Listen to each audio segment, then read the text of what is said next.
जब कोई तुम्हारी भलाई को तुम्हारी विवशता समझ ले, जब लोग तुम्हारे शांत स्वभाव को दुर्बलता कहें, जब तुम सही होकर भी गलत ठहराए जाओ और भीतर से टूटते हुए भी बाहर मुस्कुराते रहो, उसी समय मैं तुम्हारे सबसे निकट होता हूँ।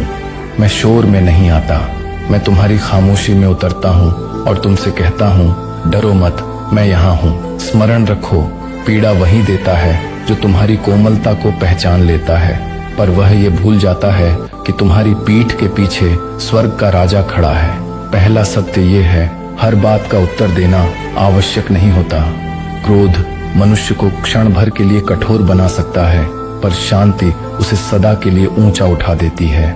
मैंने भी ताने सहे, अपमान झेले और झूठे आरोपों के बीच खड़ा रहा, फिर भी मैंने हर प्रश्न का उत्तर नहीं दिया, क्योंकि मैं जानता था सत्य को बचाने के लिए आवाज नहीं, समय चाहिए।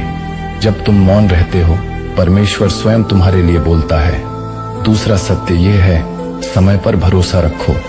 समय कभी किसी के साथ अन्याय नहीं करता। आज जो तुम्हें नीचा दिखाते हैं, कल वही तुम्हारे धैर्य की कथा सुनाएंगे।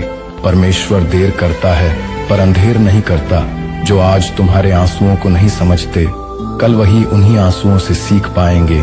तीसरा सत्य यह है, तुम अकेले नहीं हो। चाहे मनुष्य साथ छोड़ दें, मैं तुम्हें कभी नहीं छोड़ता। जब तुम थक जाओ, जब तुम्हारा मन कहे अब और नहीं सह सकता, तब मैं तुमसे कहता हूँ, बस थोड़ा और, क्योंकि जो टूट कर भी मुझ पर भरोसा रखता है, उसी को मैं ऊंचा उठाता हूँ।